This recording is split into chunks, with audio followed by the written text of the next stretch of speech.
Bon, eh bien, que dire de ce GP d'Autriche, riche en rebondissements et en pénalités, mais on en reparlera un peu plus tard. Pas grand-chose à dire hein, sur la course en elle-même, le résumé sera vraiment très très rapide, mais on prendra le temps d'aborder le sujet des pénalités qui a été une source de discussion et de débat tout au long de la soirée de dimanche. On commence tout d'abord par le premier tour et la safety car causée par Yuki Tsunoda après avoir cassé l'aileron dans le premier virage du premier tour. Il tire tout droit dans le virage numéro 4, me semble-t-il, ce qui entraîne donc la safety car. Il réussira à repartir sans trop de difficultés et même à terminer la course. Dans le tour numéro 14, c'est Hülkenberg, le pilote As, qui va abandonner suite à une casse moteur, pourtant bien parti en début de course. Malheureusement, son moteur lui fait défaut et le contraint d'abandonner la course. Verstappen, parlons-en très rapidement, c'était clairement son Grand Prix, vraiment il a dominé du début à la fin, même si effectivement il ressort deuxième après le deuxième pit. Il ne tardera pas à revenir sur Leclerc et à l'effacer très rapidement. Et comme si cela ne suffisait pas, il décide dans le 69e tour de course, me semble-t-il, de boxe, alors qu'il a 23 secondes d'avance sur le monégasque, pour passer les pneus tendres et aller chercher le point du meilleur tour en plus de la victoire. Alors ça vraiment c'était voilà, il a clairement posé les cacahuètes sur la table, on va dire. Il a dominé, vraiment, il a dominé cette course. De toute façon, il domine même le début de cette saison. Franchement, il est inarrêtable. Vraiment, cette saison, il est inarrêtable, Max Verstappen. Cette victoire est donc le 42e succès en Formule 1 et le fait donc passer devant Ayrton Senna au nombre de victoires en Formule 1. Et ça le fait se rapprocher un petit peu plus d'un autre record qui va potentiellement battre celui d'Alain Prost pardon, avec 51 victoires. Le sujet qui a fait débat tout au long du dimanche, donc parlons de ces pénalités. Les commissaires étaient très très stricts vraiment sur ce Grand Prix d'Autriche. Concernant les track limits, donc en fait c'est les sorties de piste. Tout a commencé par Hamilton qui prend 5 secondes de pénalité. Il va ensuite se plaindre de nombreuses fois à la radio en disant que certains pilotes eux aussi ont dépassé les limites de la piste mais n'ont pas reçu de pénalité.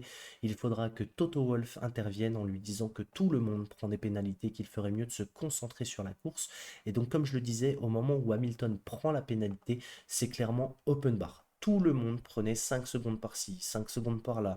Et dans le tour 42, on nous fait un petit résumé des pilotes qui ont pris 5 secondes. Donc on a Sainz, Hamilton, Ocon, Albon et Nick De Vries qui ont reçu des pénalités. La course va alors se terminer et aux alentours de 20 heures, donc dimanche soir, on apprend que Aston Martin décide de faire appel des résultats du Grand Prix. Donc, quand ils font appel du résultat, c'est toute la grille qui est concernée, en stipulant que certaines pénalités pour le track limit n'avaient pas été appliquées. On relève, je crois, 1200 infractions commises, ce à quoi la FIA a répondu favorable. Et aux alentours de 22 heures dimanche soir, on a reçu le classement final du GP d'Autriche. C'est donc Max Verstappen qui s'impose, suivi de Charles Leclerc et Sergio Perez. Le résultat final des pénalités est donc que Sainz prend 10 secondes, Hamilton, Gasly, Albon, Sargent, même chose, Tsunoda prend lui 5 secondes, Nick De Vries 15 secondes et c'est Esteban Ocon qui va prendre la plus grosse pénalité avec 30 secondes de pénalité. On a l'impression que le plan anti-Alpine est en marche, enfin, personnellement, c'est ce que je pense. Voilà pour le résumé du Grand Prix d'Autriche. Avant de terminer, bien évidemment, l'ensemble de l'équipe du coin des pilotes et moi-même souhaitons nos condoléances à la famille du jeune pilote de 18 ans, Dilano Van Hoff, pilote de Formule 3 pour l'écurie MP Motorsports, qui est décédé pendant une course sur le circuit de Spa-Francorchamps. Alors je sais que ce circuit est mythique, qu'il fait partie intégrante de l'histoire de la Formule 1, mais il faudrait peut-être revoir certaines règles de sécurité sur ce circuit car beaucoup trop de pilotes y perdent la vie, notamment sur ces dernières années. Vraiment, il va falloir retravailler, je pense, peut-être le circuit ou revoir, comme je le disais, les règles de sécurité. On ne cesse de le rappeler, hein, mais malgré les progrès chaque année en matière de sécurité, etc., le sport automobile est un sport dangereux et la sécurité reste encore à ce jour un gros, gros casse-tête. Encore une fois, mes condoléances et mes pensées vont à la famille et aux proches de Dilano. Voilà, j'espère que la vidéo vous aura plu. N'hésitez pas à me dire en commentaire ce que vous en avez pensé. Moi, je vous dis à très vite pour de nouvelles vidéos. C'était Malo. Ciao, ciao.